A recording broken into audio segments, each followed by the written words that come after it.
like purple. How are you? Yeah. Pretty good. I saw your Bible was See, purple. I know, I bet you did. No, it wasn't. It wasn't sort of. Congratulations. Yeah, thank you. Appreciate it.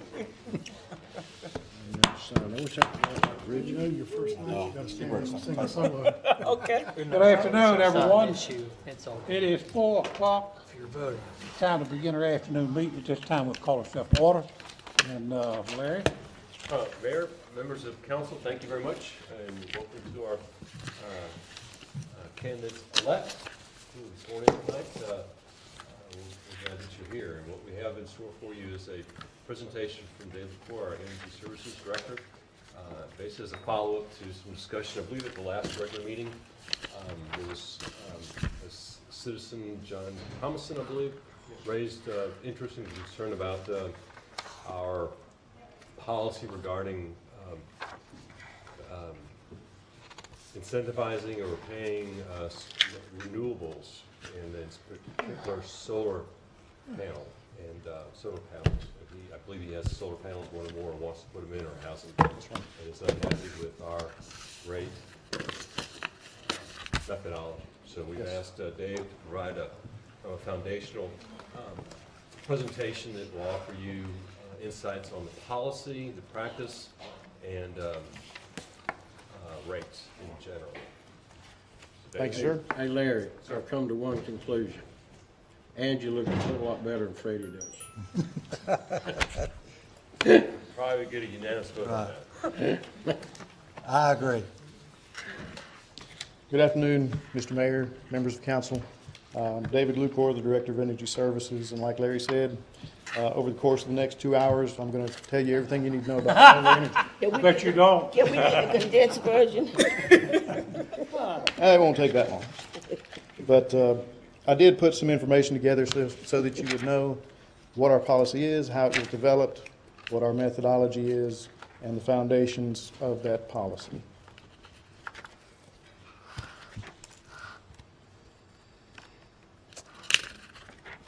Well, if I can get this to work.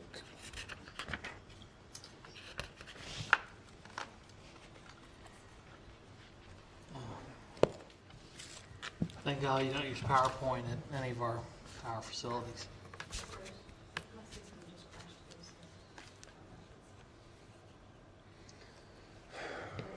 Why don't you just take them through the printed one? Okay, that'd be fine. Where is it? Where's the PowerPoint? Maybe we could put my iPad on this other dude if you know. Or you could just use the Elmo with the printed one too. Yeah, that'd be better. There we go. I believe Bruce has got us. Okay, so the renewable energy overview, we'll talk about how we got started. And basically in 2007, North Carolina legislature enacted Senate Bill 3, the Renewable Energy and Efficiency Portfolio Standards Act. Required companies, power companies, to have a specific percentage of their electricity produced by renewable sources. Investor-owned utilities such as Duke Energy, which is now 2 or 3 different companies, Duke Energy Carolinas, Duke Energy Progress, and there's one other investor-owned in North Carolina, which is Dominion Power in the northeastern section of North Carolina. Those companies were required to have 12.5% of their electricity produced by renewable resources by 2021. This bill also required municipals and rural electric co-ops to have 10% produced by renewable sources by 2018. Now, the city of Monroe receives its power from the Catawba Nuclear Generating Station from the North Carolina Municipal Power Agency number 1. This agency was created back in the late 60s, early 70s, as Duke Energy was building the Catawba Nuclear Power Station. They got to a point where they ran out of money, couldn't finish the construction, and approached the cities to see if they would be willing or interested in helping them fund the completion of the station. So 19 cities in the western part of the state decided to opt into that, and the power agency now with those 19 cities owns the majority share in the Catawba Nuclear Power Station. And that's where we get our energy, our electricity from. David, Yes, sir. that 12.5% for Duke Energy, Yes, sir. is that capped or does it go on up to another level after some of the other years? I'm not 100% on this. I think it may go up to as high as 20%. So when you're looking at renewable energy, there are basically three methods for billing for renewables. And this is for customer-installed renewable generation. Could be wind, could be solar, could be biomass. Particularly, most of the time, we only hear from solar people. But there are three methodologies for this kind of installation. There's the buy-all, sell-all methodology, in which the customer installs solar panels. All of the energy produced by those solar panels are purchased by the utility at the avoided cost rate. The avoided cost is the variable cost for producing energy that the city would have had to spend if they had to buy that energy from their normal sources. So all the energy produced by the solar panels, the utility provider buys all of it at an avoided cost. There's also a net metering methodology, and this basically, the solar panels offset the customer's usage, and whatever the difference is, then that's what they pay on their electric bill. And I'll describe a little more in detail as we move along. I've got some graphics that'll help explain it a little better. The third and final one is net billing. This is a lot like net metering, except that the power utility company basically becomes the banker of energy. And in net billing, customers can generate energy all the time, no matter if they're using it or not, and they can store it and get credit for it at a later time. So for example, this might be useful if you produce a lot of energy in solar panels over the summer months, and then take some of that credit back in the winter months when it's not sunny all the time.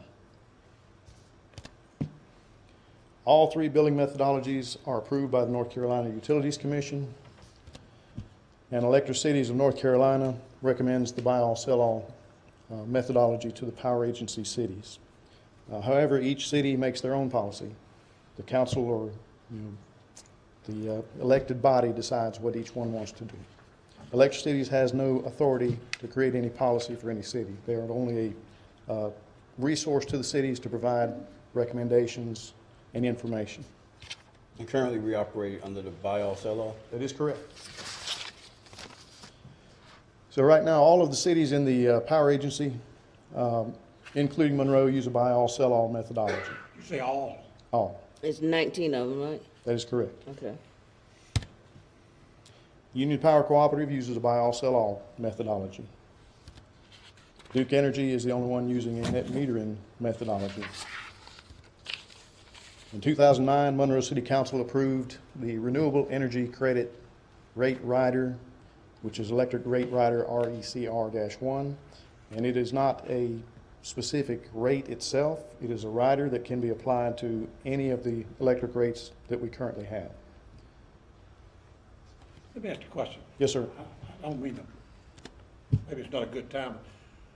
When we say all 19 are on the same, doing the same buy-all, Aberdeen, some guy in Aberdeen started writing this stuff about APEC. Now, I may have misunderstood or may have read it wrong. The way I read it is they may have been doing it a different way. Is APEC not doing it a different way? East and 95, they're different. I'm Yes, sorry? it's a different power Okay, agency. APEX is not in one of the 19. That's correct. Got me, thank you. There's also an eastern power agency that Right, 32 cities bought into some facilities on the eastern part of the state. Yeah, I knew that. I don't know why I didn't think about that. They not one of our 19, I knew that. So as I said before, buy all, sell all, customer buys all of the energy that they use from the utility, and they pay the retail rate for that energy, just like any other electric customer would. And if you look at 1,000 kilowatt hours of usage, the average rate per kilowatt hour in Monroe is 11.7 cents. The customer sells all the solar energy generated to the utility, and they're compensated at our avoided cost rate. The avoided cost is the variable cost for energy production that the utility would have incurred if they had to purchase that energy from their normal supply source. City of Monroe's avoided cost is 3.04 cents per kilowatt hour. That is the rate that we pay solar customers for the energy they generate. That's because we can generate it at that price if we did it. No, that's what it would cost us to buy that same amount of energy, just the energy Yeah, right. from our normal Yeah, source. that's what I'm saying. If we was doing it, that's what it would cost. Now, purchase power cost, there are a lot of things that go into the total purchase power cost. The 3.04 cents is just a portion of what we pay for energy, and it is the variable portion that we can offset to our customers. And this graph basically goes through and shows all the different parts that go into it. So if you see the production energy variable cost, that is the only portion of the energy price that varies, that is variable, and that we can offset. The production demand fixed cost, that's all the facilities they use to produce energy. It's the nuclear reactors, it's the buildings, it's the transformers, it's all the pieces that somebody had to pay for and has to make those payments on all those things. That's a fixed cost. Then there's a transmission fixed cost. Once the energy is generated, it's got to be transmitted from the generating plant out to all the customers. And that's what transmission is. There's towers, there's wires, there's a cost to send that electricity to all of the customers. That is also a fixed cost. Distribution fixed cost, that's at the utility level. Once we take the energy transmitted from the generating plant, we have substations with transformers, circuit breakers, poles, lines, hardware. All of that is a fixed cost that is associated with delivering electricity to all of our customers. So out of all of those costs, the only variable cost and the avoided cost for the city would be the production energy variable cost, and that is the actual cost to produce the energy. So Dave, if we sold no energy today, we would be, the city would be liable for paying production, transmission, and distribution costs. That is correct. Okay. Those are fixed costs we're obligated to. But we wouldn't have a cost for production. Right. If we did not purchase any electricity. Is what we offer renewables, in this particular case, solar. Correct. Production. That is On correct. the right side of the page. And production is fixed cost. The production demand is a fixed The pro- cost. oh, the Production demand. energy is a variable cost. Okay. This next slide just goes through the same information. The production variable is the actual fuel that is used to produce energy. This is the avoided cost to the utility. Customer-owned generation can offset this cost. Production fixed, the capital cost of utility-owned generation facilities. It's the debt payment that you're paying on all the stuff that makes electricity possible. And customer-owned generation cannot offset this cost. Transmission fixed, again, it's the capital investment to get the energy from the generating plant to your customers. And customer-owned generation cannot offset this cost either. And again, the distribution, getting it from the utility to each individual customer, and that is a fixed cost as well. Now, the buy-all, sell-all methodology, this chart kind of shows you how that energy would work. On the top, we've got the solar energy produced by the solar panels, and if we assume a 1,000 kilowatt hour usage, the solar panel is producing 517 kilowatt hours. The customer is still using 1,000 kilowatt hours. So the customer pays the retail rate on 1,000 kilowatt hours.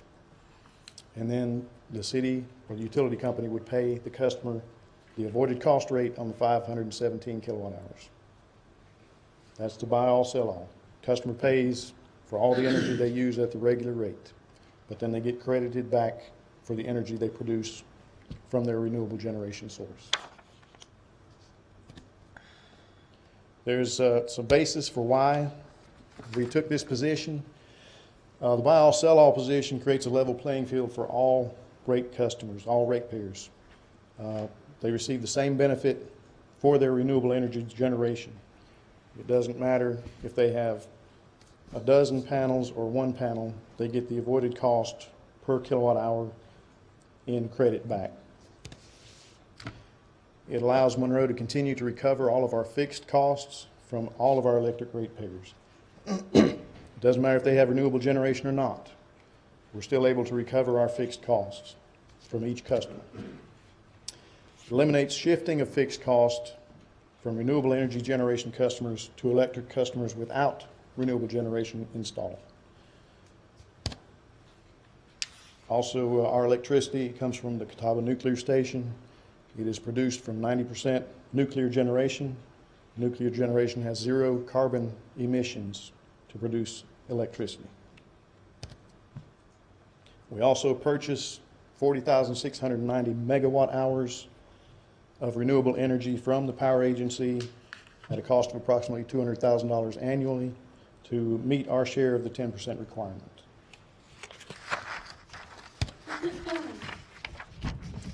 This graph just shows you the what percentage of energy is produced by. 90% is nuclear, 1% hydro, 4% natural gas and oil, and 5% renewables at our generating plant. Now we'll move on to the net metering methodology. This is a methodology where the customer solar production offsets the load that they use from their meter.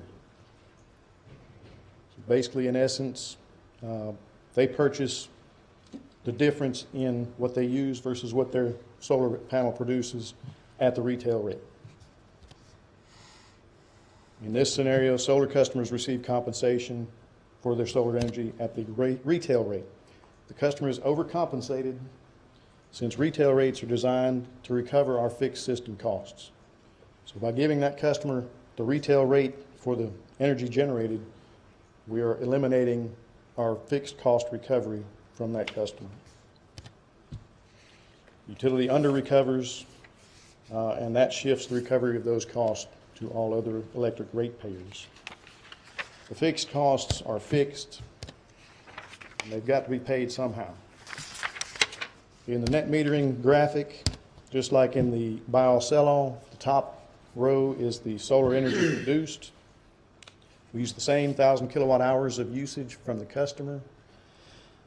And the solar panel is, again, producing 517 kilowatt hours of energy. Now, when you got the 388 kilowatt hours right above the house, that would be if the solar panel is producing and the customer is using 388 kilowatt hours at that particular time when the panel is producing. The 129 kilowatt hours is being produced at a time that is not being consumed by the customer. So that's considered excess solar energy. So in essence, you got a solar panel that's putting out more energy than the customer is using, and the customer is getting credit for that as well. So in the bottom slide, or the bottom row actually, the 1,000 kilowatt hours with 388 consumed from the solar energy leaves 612 kilowatt hours. Then the customer gets credit for the excess solar, and their bill would be based on 483 kilowatt hours of energy billed at the retail rate. Questions?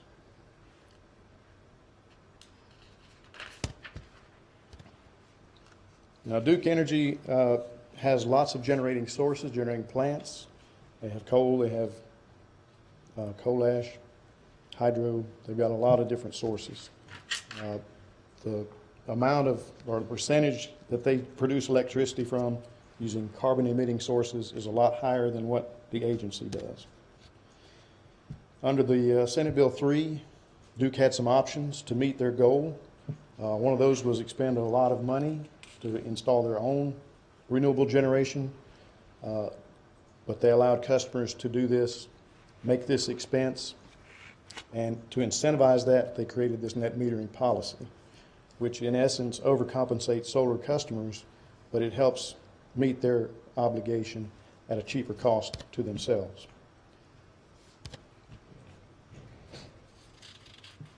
There's also a session law in 2017, House Bill 589, that requires the public utilities to utilize a net metering methodology.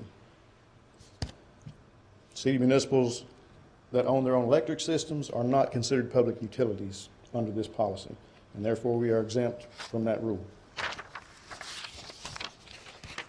If you look at all the sources of energy generation in North Carolina, you've got on the left-hand side The zero carbon emitting sources account for 38% of the energy produced in the state. And on the right-hand side, you have 62% produced by carbon emitting sources.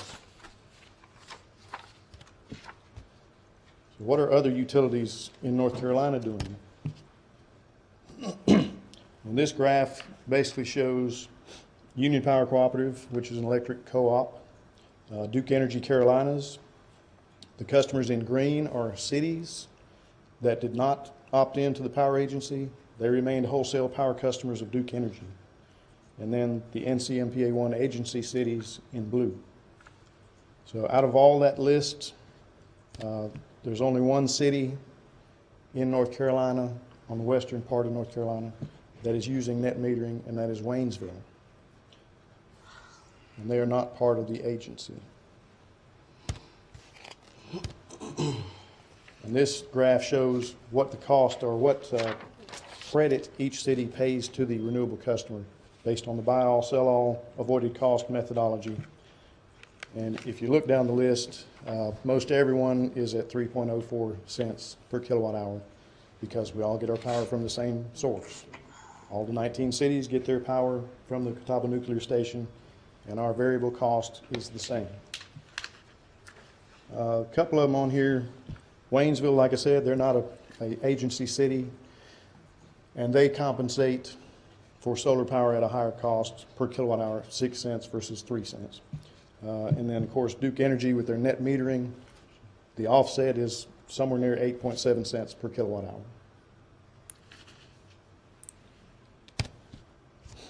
And there's Monroe at 3.04. So recent utility trends. By 2015, 43 states and the District of Columbia had some utility in their state using net metering programs. Net metering was arguably the most widespread state distributed solar policy in the country. But recently there's been considerable interest in finding alternatives to net metering by legislatures and public utility commissions. Some related deliberations are underway or have recently concluded in at least 48 states and the District of Columbia. The basis for the trend to move away from net metering to some form of avoided cost methodology is to ensure fair and equitable distribution of fixed costs among all ratepayers. All of that information was obtained from a North Carolina State University Clean Energy Technology Center's 50 States of Solar report. That's where all of that information comes from, so I didn't just dream it up. And it's no wonder that customers are confused, because you've got 19 cities of the agency that are doing one thing. You've got Duke doing one thing. You've got a co-op doing another thing. So then you go online, and there's all kinds of confusing information online as well. So I went online just to look to see, what would somebody find if they decided to Google solar energy. So, in this slide, it basically says buying solar panels for a home is like prepaying your electric bill for 25 years, which is the length of a solar panel warranty. But they also state down there, your state needs a law that guarantees net metering so that each customer can get full credit. Basically what that means is they can get the retail rate for the solar energy they produce, which is higher than the avoided cost. Now, on this site, it's specific to North Carolina, said how much would electricity will a solar panel produce? And this was taken from the Charlotte area with 1,330 kilowatt hours per year per kW of capacity on solar panels.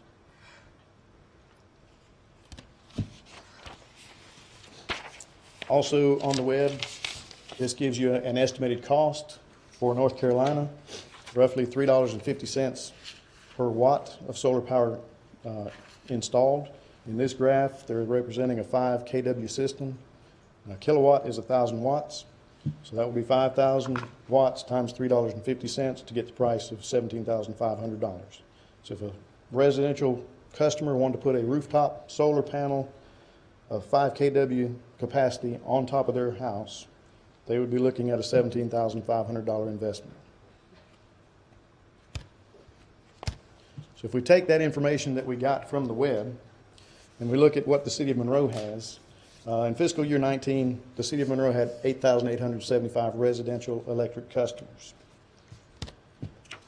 Those customers purchased 109 megawatt hours, which is basically times 1,000, it's 109 million kilowatt hours of electricity, and they paid $14,210,802 for that energy. The average annual electric consumption per residence, 12,238 kilowatt hours, at a cost of $1,601.22. And that's an average across the entire rate base of residential customers. So if we use that information, and if a person installed a 3.5 kilowatt rooftop solar panel, it would produce 4,655 kilowatt hours annually. That's the 1330 that we saw per kilowatt times 3.5. 4,655 kilowatt hours is 37% of the 12,328 kilowatt hours that the average customer in Monroe uses.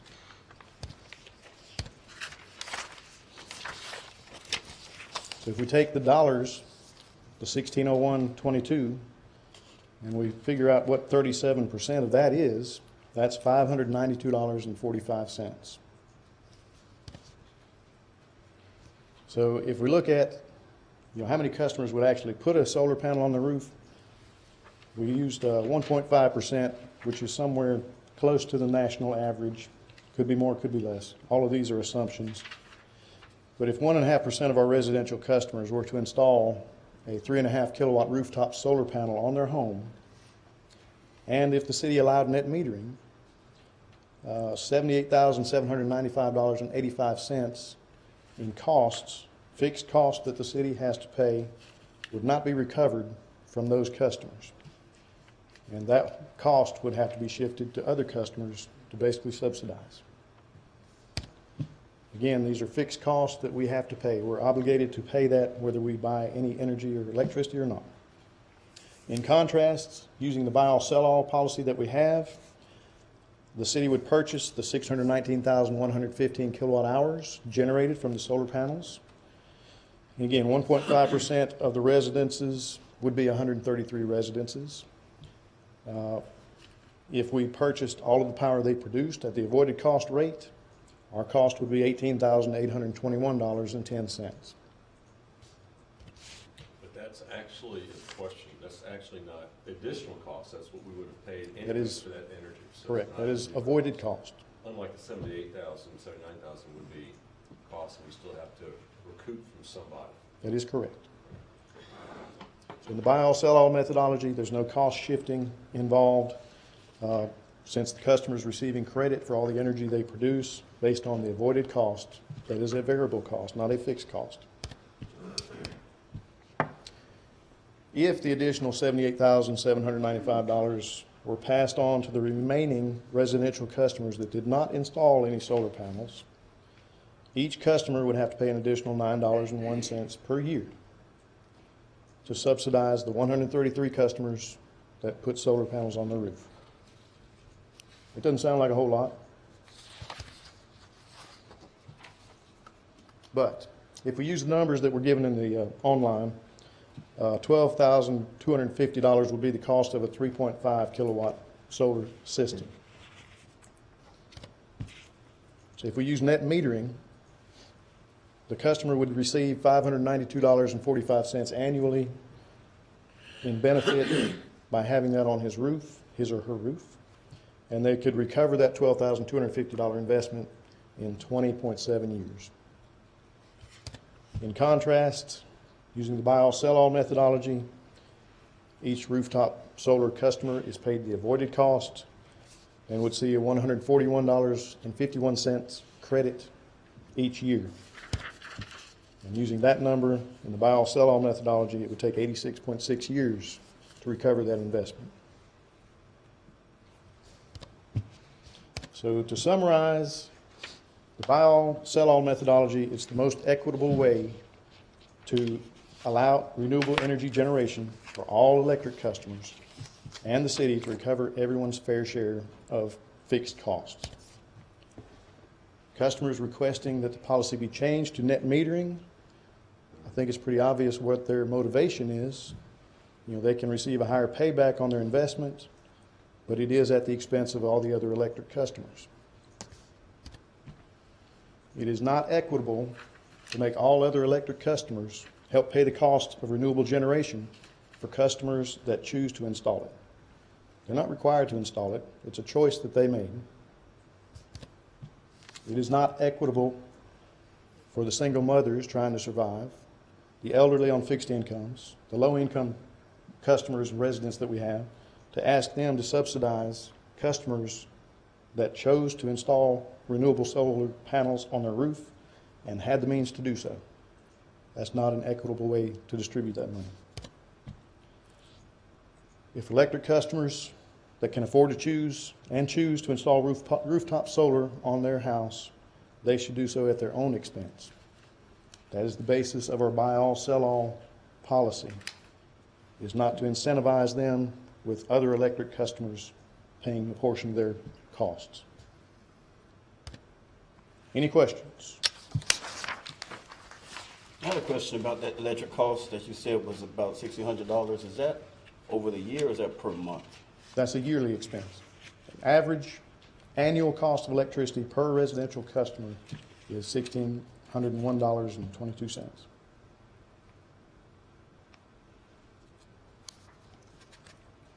Maybe I'm ignorant, and I need you to tell me, how many people in the city do you know who are currently using solar panels?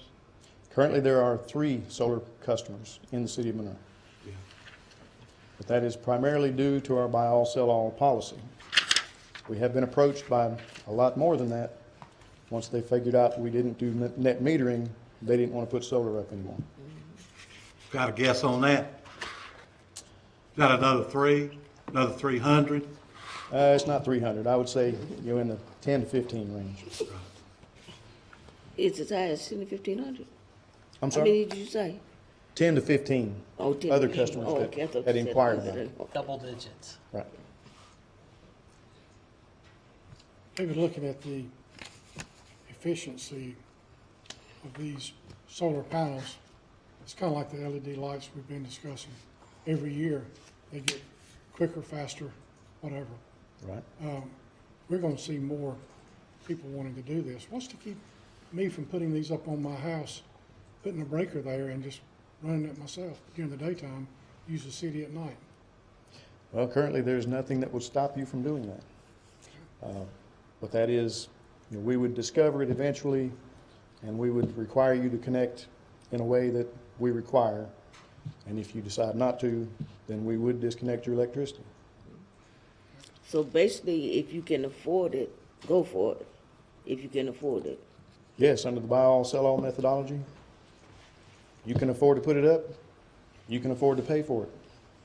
But I would emphasize that as I understand, the basic argument we saw last month from Mr. Thomason was that he feels that the city is being unfair in not paying himself and others like him a higher rate for his solar energy produced energy. That is correct. And if we paid a higher rate, then it was, as mentioned, we would incentivize folks to put in solar. It's not wrong to put in solar. Right. But in our environment with electric cities and our relationship with co-owners of new plant, the need isn't there. Right. Unlike, say, Duke, as Dave, thank you, Dave, they pointed out that Duke is operating in a different energy, with a different energy portfolio. They have a higher concentration of fossil fuel-based Yes. energy production, and so using solar, and the other thing that was kind of enlightening was that to avoid constructing, to a degree, to avoid constructing plants and energy production facilities that would meet the state and federal guidelines of renewables, they went the route that they did. So there's a different incentive for Duke than there is no incentive for us, other than, you know, be green and things of that nature. Right. But it shifts. What alarms me is it has the potential slippery slope of shifting the cost on folks that can't handle that cost. Would you say the majority of the cities across the state is buy all, sell all, or what, or do you know? The majority of The cities majority of the cities. that own their own power system, the majority is buy all, sell all. And that's the 19 that's in the. Well, even if you count the 32 in the east. Okay. All 19 that we belong to. Right. But other than that, the majority still operates on a buy all, sell all. Yes. I think you done a good job putting this together. Thank you, Dave. Thank you. Thank you. It sure cleared up a lot for me. I understand about 10% of it. Good. No, I'm kidding, but I do understand the difference now, and that's what I needed to know. I can talk about it somewhat, I can't talk about it like you can, but I do understand that we can't buy their power at a higher rate, and then turn around and sell it to them, and that's pay the distribution to the lines, and keep all those lines and poles. I can understand that. I think you did a good job putting it together, thank you. You did. You have a question, sir? The darling of solar seems to be Apex. Do you know what they pay by chance? I don't have that information with me today. I can tell you that their council passed a net metering policy that their employees don't agree with. The people running their electric system don't agree with. And the basis for that is anytime you're not recovering your costs, it's not sustainable for the long term. Somebody's got to pay those costs somewhere. It's either got to be the city or all your other electric customers. And with our methodology as a rate rider that can be applied to any rate, what we discussed was just the residential rate. But if we apply that to commercial customers and industrial as well, who are much bigger users, that margin gets bigger. And the cost per customer gets bigger to subsidize that. Well, I'm sorry, go ahead. Go ahead. Go ahead. Our electrical rates